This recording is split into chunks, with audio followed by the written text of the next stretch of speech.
In the spring of 1864, the American Civil War was entering one of its most brutal phases. The Confederacy was weakening. Union forces were pushing deeper into the South, breaking supply lines, seizing railroads, and dismantling the economic system that had supported slavery for generations. Georgia, once considered safely behind Confederate lines, was beginning to feel the pressure. Burke County, located in eastern Georgia, was not a place where anyone expected history to pause. It was quiet, rural, and deeply agricultural. Cotton fields stretched for miles. Dirt roads connected scattered farms and plantations. The county seat, Waynesboro, was a small town with a courthouse, a few shops, and churches that anchored white social life. For enslaved people, it was a place of exhaustion, fear, and silence. By March of 1864, Union patrols had begun moving through parts of eastern Georgia, not as a full invasion force, but as scouting and disruption units. Their job was simple: gather intelligence, locate Confederate supplies, and weaken the Southern war effort wherever possible. One such unit was the 34th Massachusetts Infantry, a regiment made up largely of men who had already seen the worst of the war. Many of them had fought in Virginia. Some had marched through the Carolinas. They had seen dead bodies stacked like firewood, towns burned to ash, and families torn apart. These were not men who were easily shocked. On a gray morning in early April, a small detachment from the regiment was ordered to investigate a plantation known locally, though rarely spoken of, as Thornhill Estate. The plantation sat roughly 7 miles southwest of Waynesboro, surrounded by tired farmland and patches of pine forest. Maps from the time showed the property clearly, but local records mentioned it only in passing. No stories, no details. Just a name, and sometimes not even that. When the soldiers arrived, the place felt wrong. The main house was large but poorly kept. Whitewashed brick walls were stained and cracked. The roof sagged in places. Several windows were boarded up from the inside. The yard was overgrown, not abandoned, but neglected in a way that suggested something had gone unfinished. There was no sign of the plantation's owner. No overseer came out to greet them, no white family members, no enslaved workers visible in the fields. The entire estate was unnaturally quiet. One soldier later wrote in a letter to his wife that the silence was thick enough to feel. The officers ordered the men to spread out. They searched the main house first. Inside, the air was stale. Furniture sat covered in dust as if no one had touched it in weeks. Plates were stacked in the kitchen, unwashed. Beds were made, but clearly unused. Personal items, books, clothing, papers had been left behind, not packed or taken. It did not look like a household that had fled in a hurry. It looked like a household that had stopped. Behind the main house, they found the slave quarters. Small cabins stood in uneven rows beneath moss-covered oak trees. Some doors were open, others were shut tight.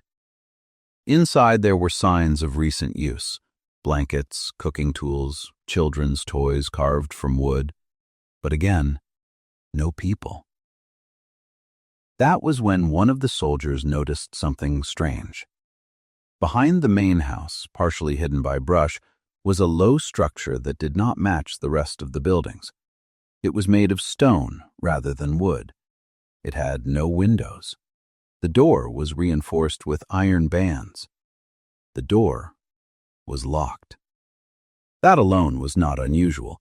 Many plantations had storage cellars or locked food houses. But what caught the soldier's attention was the sound. Scratching. At first, he thought it might be rats. Then he heard a voice. A child's voice. The officers were called immediately. They ordered the door forced open. It took several men and a crowbar to break the lock. When the iron finally gave way, The door swung inward, releasing a rush of cold, damp air. Inside was a staircase leading down into darkness. The soldiers lit lanterns and descended. What they found would haunt them for the rest of their lives. In the basement, huddled together on the dirt floor, were 23 children. Some were no older than 4 years old. The oldest appeared to be around 13 or 14. They were thin. Many were barefoot. Their clothes were dirty but intact, not rags. They had been fed, but not well. All of them looked up at the soldiers with the same expression: fear mixed with confusion. But what struck the men immediately was something else. The children looked alike. Not exactly identical, but unmistakably similar. Many had pale green eyes. Many had auburn or reddish hair streaked with gold. Their faces shared the same sharp cheekbones, the same narrow noses. They did not look like random children from different families. They looked like a group that belonged together. One soldier later wrote, "It was like looking at reflections of the same face at different ages." The children did not cry. They did not scream. They did not try to run. They simply stared. When asked who they were, none of them answered at first. Finally, a girl near the back of the group spoke. She was around 13, taller than the others, her posture protective, as if she had been shielding the younger ones. She said, "Mistress says we are her legacy." The officers exchanged looks. "What mistress?" one of them asked. "The lady of the house," the girl replied. "She says we cannot leave. We belong here because we are her blood." That sentence made grown men step back. The girl went on. She explained that they had been locked in the basement days earlier, that the mistress had told them it was for their safety, that soldiers were coming who wanted to take them away and destroy their family. "She said if we stayed quiet, everything would be all right," the girl said. The soldiers asked where the mistress was now. The girl shook her head. "She went out at night," she said. "She did not come back." The officers ordered the children brought into the light. As they helped them up the stairs, they noticed more details. The children were clean in a way field slaves were usually not. Their hands were soft. Some of them could read. One boy recognized the lettering on a soldier's uniform and asked what it meant. These were not ordinary enslaved children. The officers began asking questions, slowly, carefully. The children told them pieces of a story that made no sense at first. They said the mistress had given birth to many of them herself, that others were born to women in the quarters but taken away to be raised in the house, that some children were special and others were not. They said the mistress kept books, records, charts. "She said she was building something that would last forever," one child said. The soldiers searched the house again, this time more thoroughly. In the east wing, they found a room that had been burned. Charred paper littered the floor. Shelves had been knocked over. Broken glass crunched underfoot. The smell of smoke was still faintly present. Among the ashes, they found scraps of writing. Most of it was unreadable, but some pages had survived long enough to show strange diagrams, names connected by lines, words like generation, pairing, and symbols that looked more like farm records than family trees. One officer gathered what he could and sealed it in a satchel. He later marked the file, confidential. The children were fed. They were given blankets. They were kept under guard, not as prisoners, but for protection. The officers knew they could not simply leave them behind, but they also knew that what they had found was explosive. This was not just evidence of cruelty. This was something else. Something systematic. Something planned. That night, the officers debated what to do. Officially, they were supposed to report everything up the chain of command. But the war was still raging. Resources were stretched thin, and there was another issue, one that none of them said out loud at first. The story was almost too disturbing to be believed. A white plantation mistress breeding enslaved people, giving birth to children and enslaving them, creating a closed system of human reproduction tied to land ownership. It sounded like madness. It sounded like something that would cause outrage, not just in the South, but in the North as well. Eventually, the commanding officer made a decision. He would report the existence of the children. He would not include the full details. In his official report, he wrote only a single sentence. At Thornhill Estate, we discovered a group of enslaved children confined beneath the main house under unusual circumstances. No explanation, no names, no speculation. Privately, he wrote a letter to another officer, marking it confidential, describing what they had seen in more detail. That letter would be filed away, buried in regimental archives, and forgotten for decades. The children were later placed with freed families in Burke County and nearby areas. Some were adopted, some were sent to work, some disappeared from records entirely. No effort was made to trace their origins. No investigation was opened into Thornhill Estate. Local authorities were informed that the plantation owner had fled. No one asked why. When word of the discovery spread quietly through Burke County, reactions were mixed. White residents said little. Some claimed they had never heard of Thornhill Estate. Others said the mistress had always been strange and left it at that. Among the black community, the story spread differently, in whispers, in church basements, in kitchens after dark. They spoke of a woman who thought herself God, of children born into chains by their own mother, of a place so evil that even slavery recoiled from it. Over time, the story faded from official history. County records stopped mentioning Thornhill Estate altogether. Maps were redrawn. The land was later sold, divided, repurposed. But the memory did not disappear. It went underground.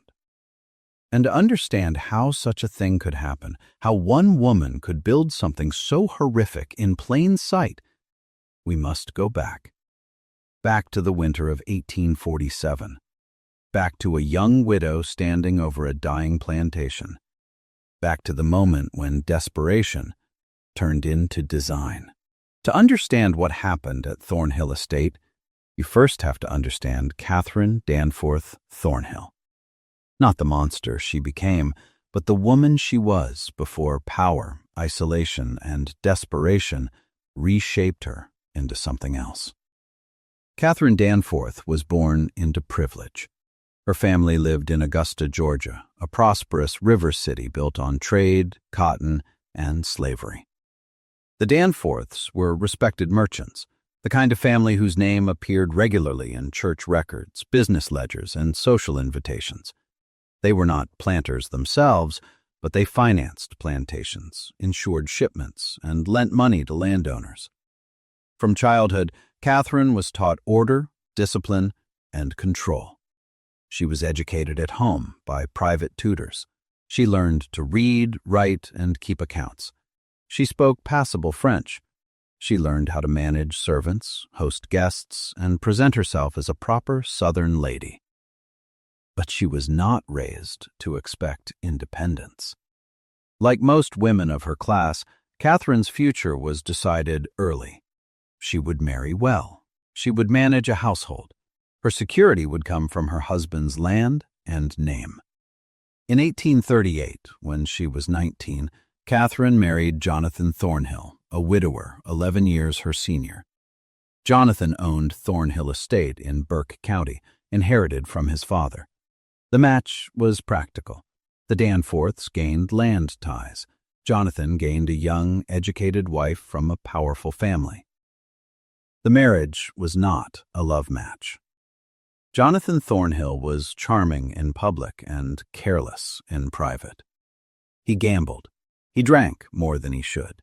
He neglected the plantation's finances, trusting overseers and luck rather than planning. His first wife had died in childbirth years earlier, leaving him with a son, Richard, who was 7 when Catherine entered his life. Richard never accepted her. From the beginning, the household was strained. Catherine was young, ambitious, and precise. Richard was quiet, bookish, and resentful. He saw her as an intruder who had replaced his mother. Catherine, in turn, saw him as weak and overly sentimental. Jonathan did little to bridge the gap. He preferred cards, horses, and town visits to family life. By the early 1840s, Thornhill Estate was already in decline. The land had been overworked for decades. Cotton yields were falling, prices fluctuated wildly. Debt crept in slowly, then all at once. Jonathan borrowed against future harvests. When those harvests failed to meet expectations, he borrowed again. By 1846, the plantation was heavily mortgaged. Enslaved workers had been sold to cover debts. Equipment was outdated. Buildings fell into disrepair. What had once been a respectable estate was becoming a liability. Then, in February of 1847, Jonathan Thornhill fell ill. It was a winter fever, common in the region. At first, no one thought much of it. But Jonathan's condition worsened quickly. He became bedridden, delirious, weak. Catherine nursed him personally, at least in appearance. She organized the household, managed visitors, and spoke calmly with doctors and neighbors. But behind closed doors, something hardened inside her. When Jonathan died, just days into February, Catherine was 28 years old, a widow, with a failing plantation, and a 16-year-old stepson who hated her. The funeral was small, proper, respectable. Afterward, reality set in. Jonathan had left behind nothing but debt, worn-out land, and obligations. Creditors circled immediately. Letters arrived weekly, then daily. Catherine met with the plantation's lawyer, Ambrose Talbert, a practical man based in Waynesboro. Talbert did not soften the truth. "You have 2 options," he told her. "Sell the property and the remaining enslaved workers, pay what debts you can, and return to your father's house. Or attempt to make the plantation profitable again, which I do not recommend."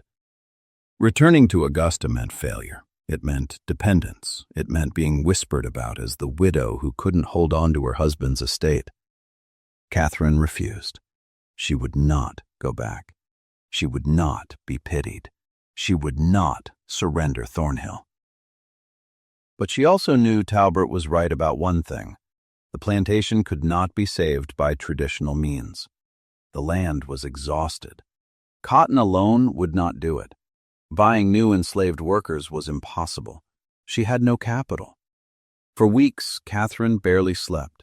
She sat at her desk at night, candle burning low, poring over account books. She calculated expenses, yields, interest rates. Every path led to collapse. Every path except one. The idea came to her not as madness, but as logic. If labor was the key to plantation wealth and labor was too expensive to purchase, then labor had to be produced. Other plantations encouraged enslaved people to have children. It was common, but it was uncontrolled, slow, inefficient. Catherine thought she could do better. She did not see enslaved people as families. She saw them as assets, inputs, outputs, and she saw herself as the only variable that could change the equation. She was young, healthy, capable of bearing children. If she could control reproduction fully, deliberately, She could create a workforce tailored to her needs. Stronger bodies, controlled loyalties, no outside purchases, no risk of sale because they would be her own blood. The idea frightened her briefly. Then she dismissed the fear. She did not think of it as cruelty. She thought of it as innovation. Catherine began writing everything down. She did not keep a diary. She kept records. She created a coded journal using agricultural terms to disguise what she was planning. Children were seedlings. Men were rootstock. Pregnancies were plantings. It looked like farm management. It was human design. Her first selection was Isaac, a man in his mid-20s who had been born on the plantation. He was strong, healthy, and known for his calm temperament. She summoned him to the main house one evening in March of 1847. What happened was never recorded directly, only a line in the journal. First planting completed. Rootstock 1. Weather mild. Within weeks, Catherine was pregnant. She recorded it without emotion. The child would be presented as Jonathan's legitimate heir. The timing would be explained. No one would dare challenge a widow's claim. Except Richard.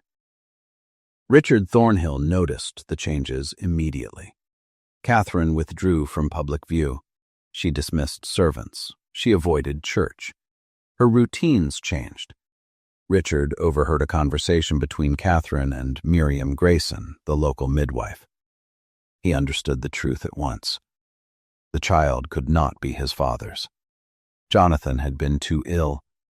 Richard realized Catherine was lying to everyone. He considered exposing her, but he was 16, powerless, dependent. Catherine, however, was watching him. She noticed his questions, his glances, his silence. She understood the danger he posed. Richard discovered the journal by accident, or fate. He cracked the cipher slowly, carefully. What he read terrified him. This was not an affair. This was a program, a system, a future planned in blood. Richard tried to act. He copied pages. He considered writing to his grandfather, but Catherine confronted him first. She warned him that scandal would destroy the family, that his father's name would be ruined, that he would be blamed. The threat worked. Richard burned the copies. Soon after, he became ill. At first, it seemed ordinary: fatigue, headaches, stomach pain. Catherine tended to him lovingly. She brought him meals. She arranged for medicine. But Richard recognized the symptoms. He had read about arsenic. He knew.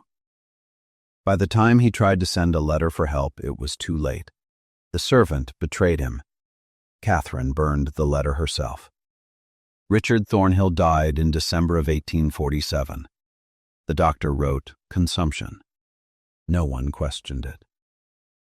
4 days later, Catherine gave birth to a son. She named him Jonathan. The lie was complete, and the descent had truly begun.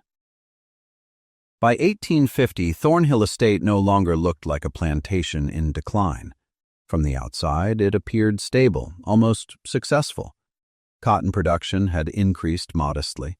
Debts were being paid down. The buildings were slowly repaired. Catherine Thornhill gained a reputation in Burke County as a capable, disciplined widow who had rescued her late husband's estate through intelligence and hard work. But what outsiders saw was only the surface. Behind that appearance, Thornhill Estate had become something far more controlled and far more dangerous than a typical Southern plantation. It had become an experiment, a new order on the plantation. After Richard Thornhill's death and the birth of her first child, Catherine moved quickly. She understood that secrecy was essential. Everything depended on control of information, of movement, of people. She reorganized the plantation into clear, rigid layers. At the bottom were the field workers, men, women, and children who labored in cotton and corn. Their lives were harsh but familiar by the standards of the time. Long hours, strict discipline, little rest. Above them were the house servants, a small group who cooked, cleaned, and maintained the main house. They were closely watched, rotated frequently, and discouraged from forming close relationships. And then there was a third group, the group Catherine never spoke about publicly: her children. By 1850, Catherine had given birth to 3 children. All of them were biologically hers. All of them were legally enslaved. That contradiction sat at the center of everything she was building. Catherine registered each child in county records not as her own, but as children born to enslaved women on the property. This allowed her to claim legal ownership over them, even as she raised them in the main house. It was a calculated move. If anyone questioned why enslaved children were living under her roof, she could claim charity, Christian duty, orphaned infants she had taken responsibility for. In Burke County, no one asked many questions. The special children, Catherine treated her biological children differently from all others on the plantation. They were well fed. They wore clean clothes. They slept in proper beds. They were taught to read and write, quietly, illegally, and only within the walls of the house. She told them they were fortunate. She told them she had rescued them. She told them they owed their lives to her care. What she did not tell them was who they really were. These children grew up believing they were separate from the enslaved people in the quarters. Better. Chosen. That separation was intentional. Catherine wanted loyalty. She wanted obedience. And most of all, she wanted silence. By keeping her children isolated, she prevented them from learning the truth, from hearing stories, from seeing suffering too closely, from forming bonds that might compete with her authority. She was not raising children. She was shaping assets. The role of Miriam Grayson. No system like Catherine's could function alone. She needed help. That help came in the form of Miriam Grayson, the midwife. Grayson was in her 50s by 1850. She had delivered babies across Burke County for decades, white and black, enslaved and free. She was known for discretion and practicality. Catherine paid her well, far more than she paid anyone else. Grayson attended every birth on the plantation. She kept no personal records. She asked no questions. But her role extended beyond deliveries. Grayson also managed what Catherine called irregularities, pregnancies that occurred outside Catherine's plans, relationships Catherine did not approve of, women who became pregnant at the wrong time with the wrong man. Grayson used herbal compounds, abortifacients known at the time, to end those pregnancies. The procedures were forced. The women had no choice. These events were never recorded. They were never spoken of openly. But the women remembered, and the plantation remembered. Controlled pairings. Catherine believed she could improve outcomes through careful selection. She watched the enslaved population closely. She noted strength, height, health, and temperament. She wrote everything down. Her journals from this period, what little survived, read like livestock records. She planned pairings years in advance. Men were chosen for physical durability. Women were chosen for fertility and compliance. Love had no place in the system. Consent did not exist.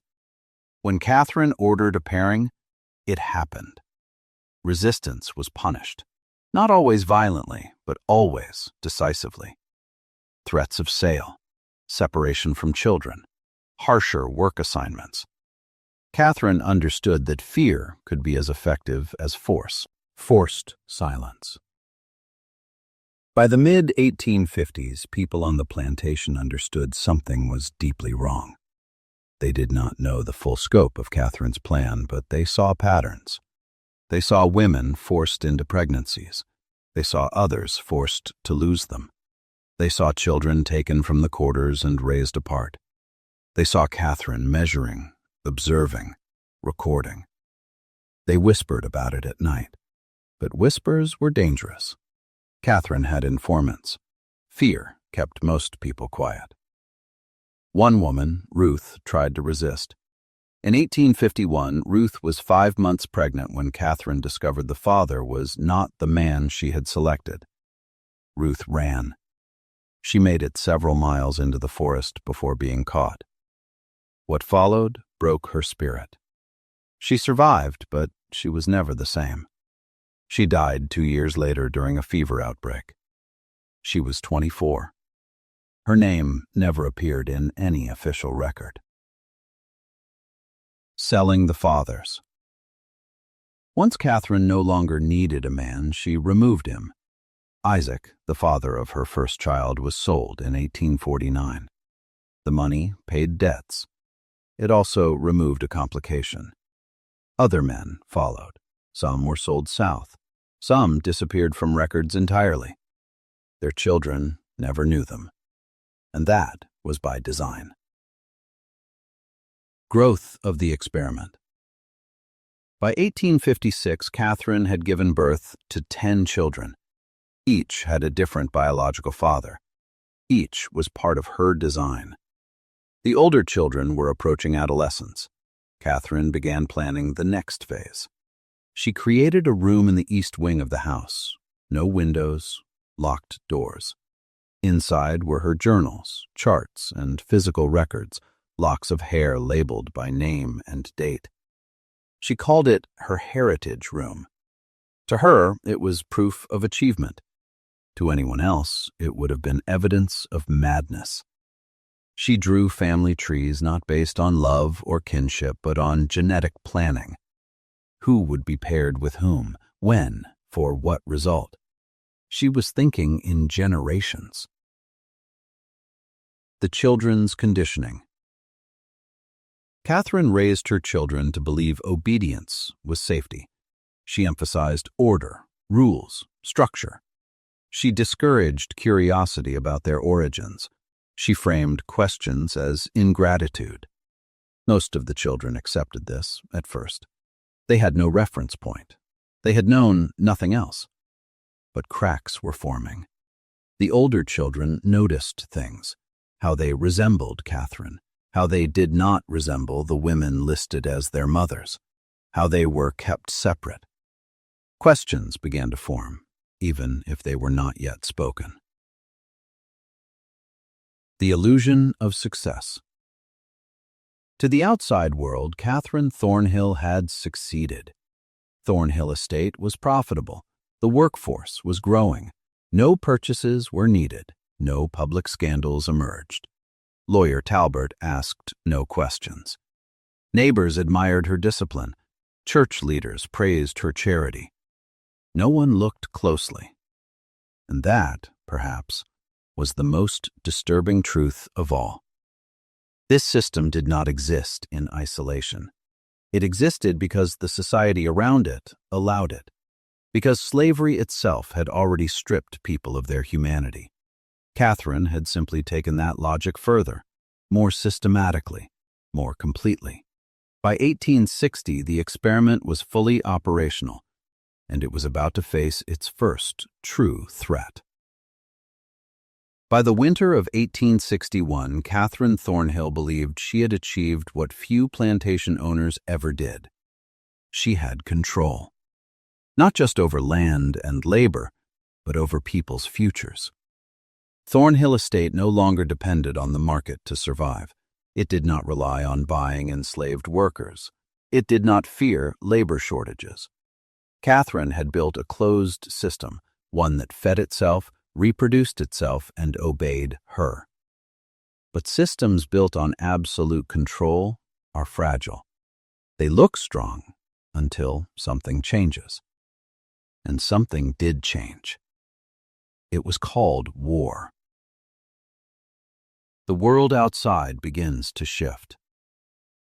When Georgia voted to secede from the Union in January of 1861, Burke County reacted much like the rest of the state. Public meetings were held, speeches were given, flags were raised. Most white residents believed the war would be short. They believed the Confederacy would win quickly. Catherine Thornhill paid little attention to the politics. She did not attend rallies. She did not host gatherings. Her focus remained fixed on Thornhill Estate. At first, the war barely touched her life. Cotton still grew. The plantation still functioned. But slowly, almost invisibly, cracks began to form. Young white men left to fight. Overseers joined the army. Supply routes tightened. News from outside filtered in through travelers, traders, and enslaved networks that carried information faster than any newspaper.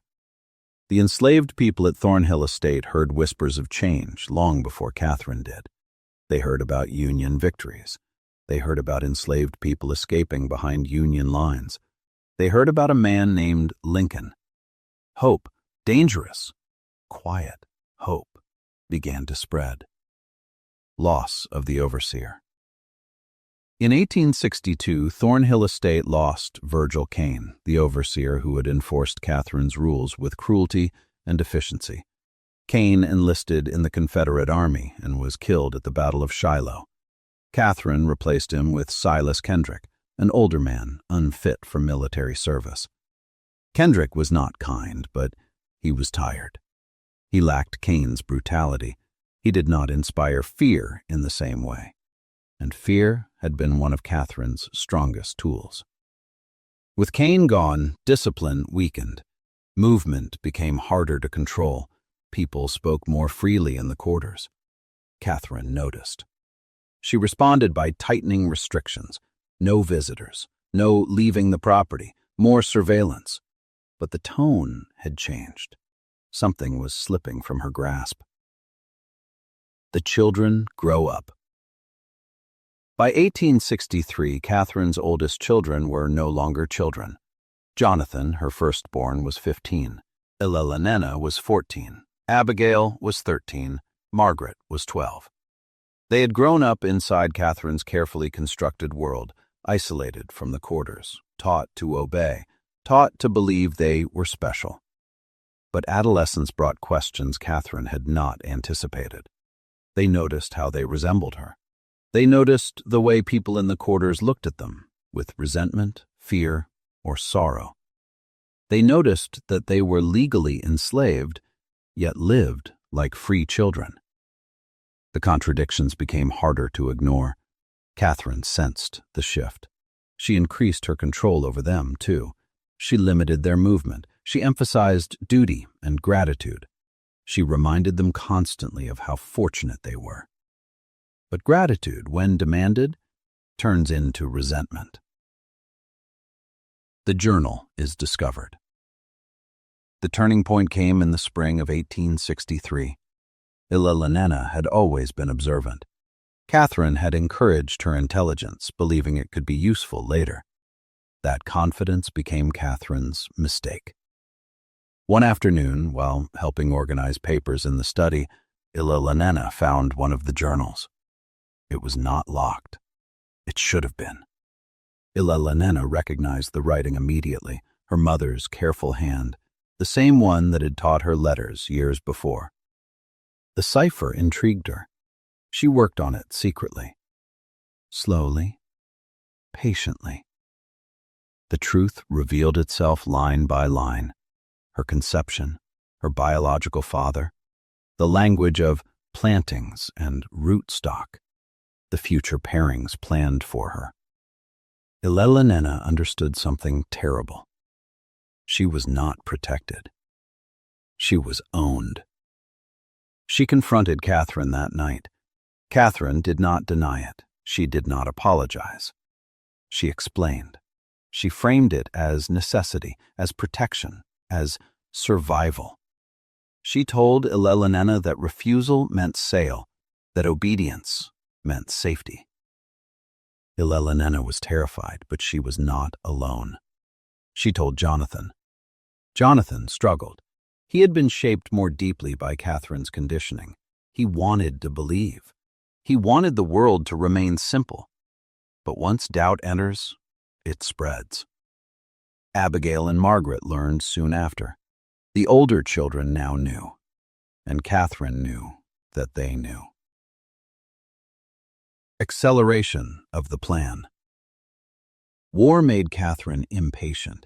If the Confederacy lost, her entire system would collapse. Enslaved people would be freed, her children would be taken, her records would be exposed. She accelerated the breeding program. Jonathan was paired at 15. Others were planned early. The pace increased. So did resistance. In the quarters, people were watching. They saw Catherine pairing her special children.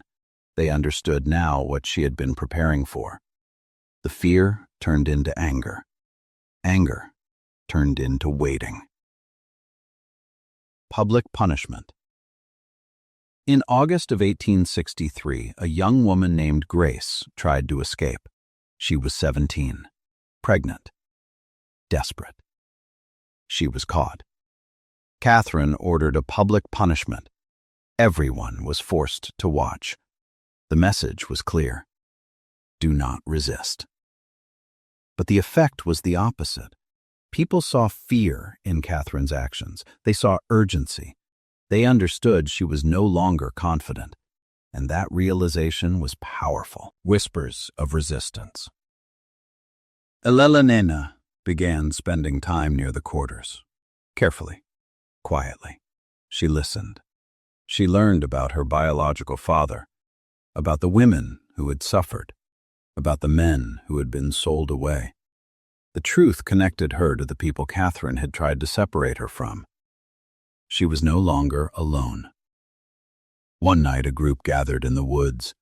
They spoke of waiting. They spoke of the war. They spoke of what might happen when it ended. And briefly they spoke of action. Nothing was decided, but the idea existed.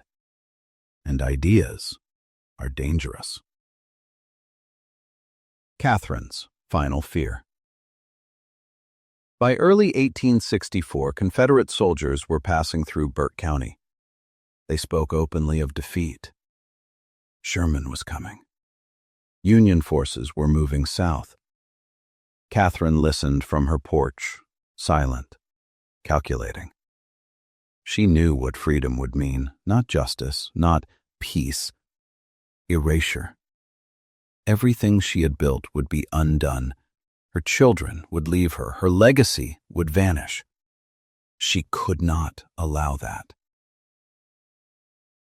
The night everything broke. On the night of March 17th, 1864, Catherine gathered her children. She showed them the heritage room, the journals, the charts, the evidence. She spoke of protection, of staying together, of ending suffering permanently if necessary. The poison bottles appeared. Jonathan stood against her. So did Elena. So did the others. For the first time, Catherine was alone. She fled with the records. She ran toward the quarters, and that is where her control ended. What happened next was never written down. It was decided collectively, silently, decisively. By morning, Catherine Thornhill was gone. Her papers were destroyed. Her system was broken. The people she had controlled for 16 years had taken their first act of freedom before freedom officially arrived. When morning came to Thornhill Estate on March 18, 1864, the plantation no longer belonged to Catherine Thornhill. Her house still stood. The fields still stretched across red Georgia soil. The quarters still held their cabins beneath the oak trees. But the power that had ruled the land for 16 years was gone. Catherine Thornhill had disappeared. No body was found. No witnesses spoke. No search ever truly took place.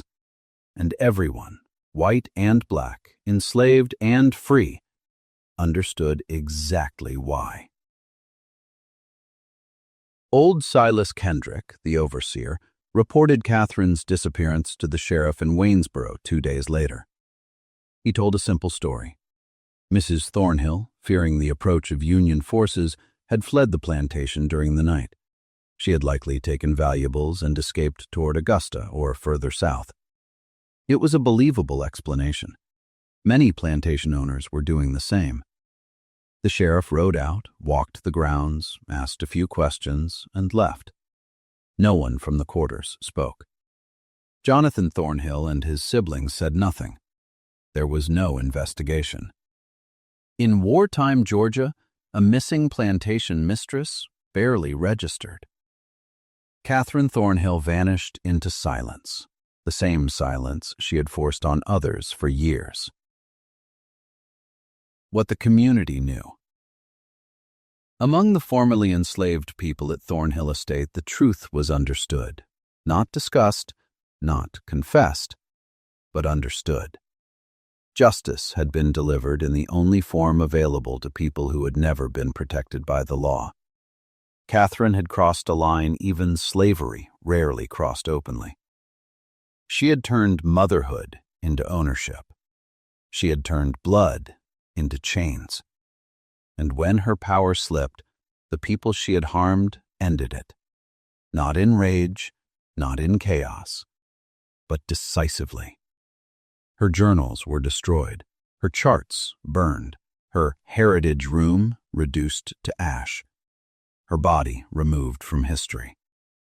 The record was erased, except in memory. 14 months later, the Confederacy collapsed.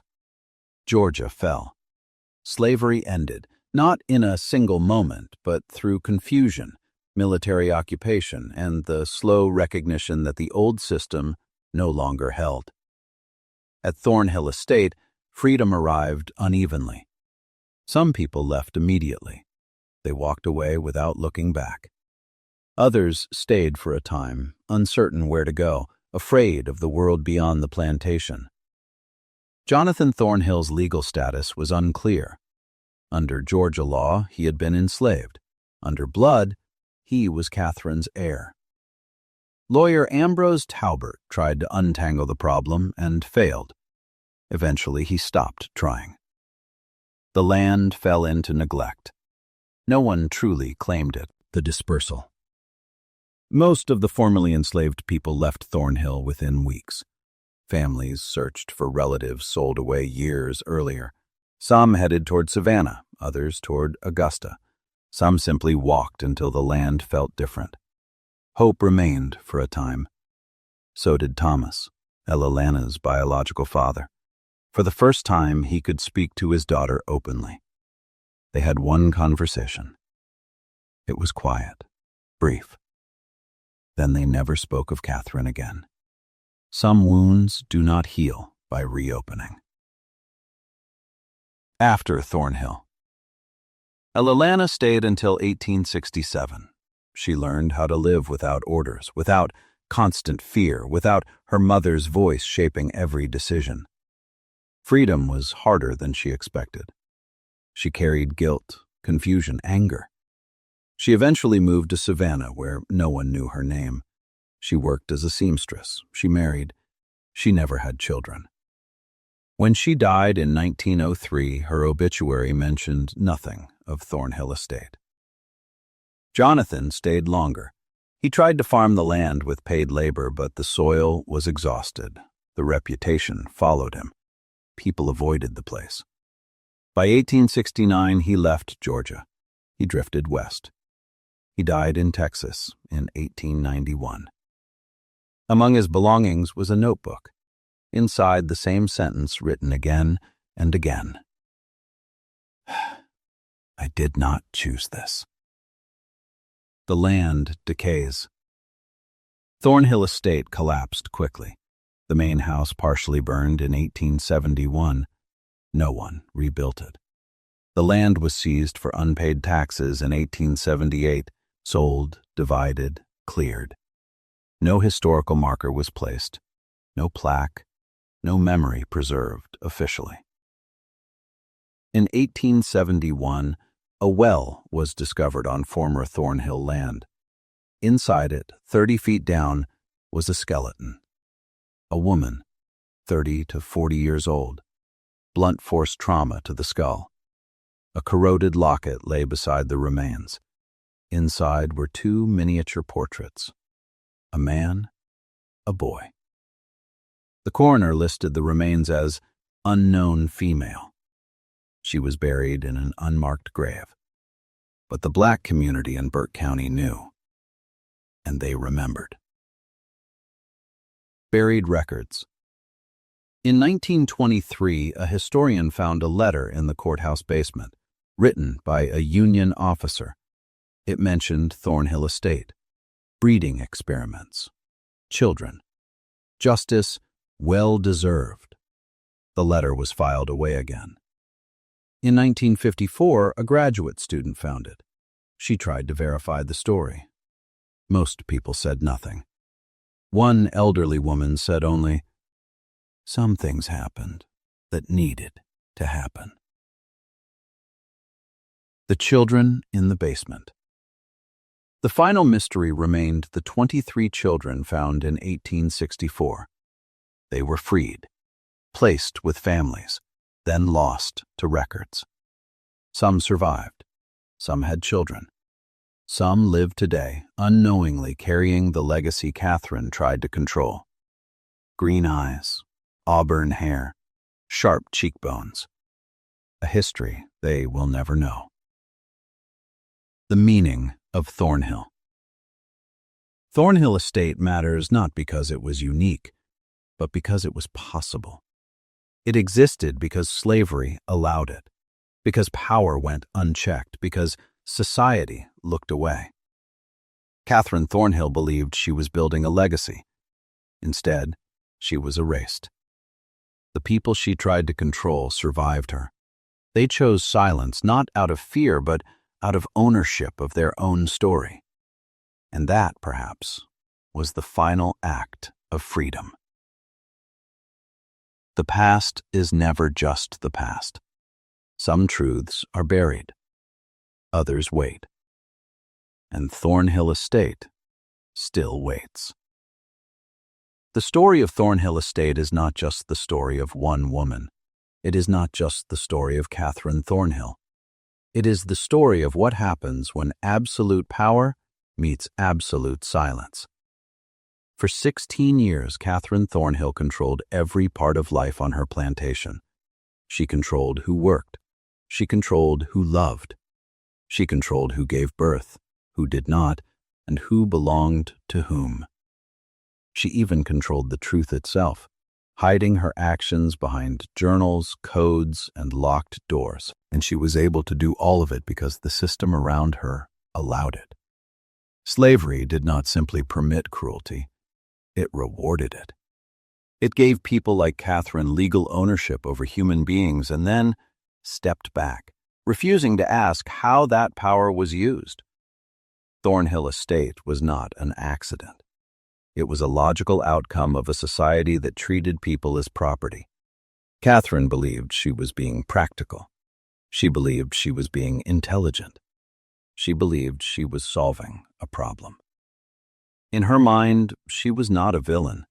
She was a manager, a planner, a woman securing her future in a world that offered her few acceptable paths. She convinced herself that what she was doing was necessary, even humane, compared to the violence of other plantations. That belief is what makes her story truly frightening. Because evil does not always come dressed as chaos or rage. Sometimes it comes dressed as order, as efficiency, as careful handwriting in a leather-bound journal. Catherine Thornhill did not lose control because her system failed. Her system worked exactly as designed. She lost control because human beings are not systems. They observe, they remember, they feel, they resist. The people she enslaved understood her long before she understood them. They saw her fear before she admitted it to herself. They waited, they endured, and when the moment came, when the law no longer protected her, when war weakened her reach, they acted. Not loudly, not for recognition, but decisively. What happened to Catherine Thornhill was never written into official history. There were no trials, no confessions, no newspaper headlines. And that silence was intentional. Because for the people she had harmed, survival mattered more than record-keeping. Freedom mattered more than punishment. And forgetting her, erasing her power completely, was its own form of justice. After the war, Thornhill Estate did what many plantations did. It decayed, it burned, it disappeared. The land was sold, the buildings collapsed, the name faded. But the memory did not vanish. It stayed alive in family stories, in careful silences passed down through generations.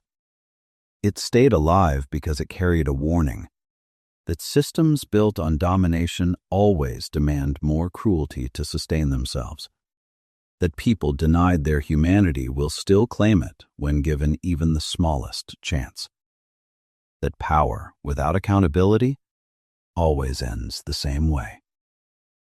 Somewhere today, there may be people who carry Catherine Thornhill's blood. They may live ordinary lives. They may never know where their features came from or why their family history feels incomplete. They may never know that their existence traces back to a plantation built on control, secrecy, and forced reproduction. And perhaps that is fitting, because Catherine Thornhill wanted a legacy. She wanted permanence. She wanted to be remembered as a creator. Instead, she was erased. The people she tried to reduce to property outlived her, outlasted her, and denied her the one thing she wanted most: to be remembered on her own terms. Thornhill Estate reminds us that history is not only written by those in power, it is also shaped by those who survive it. And sometimes, the most powerful act is not telling everything,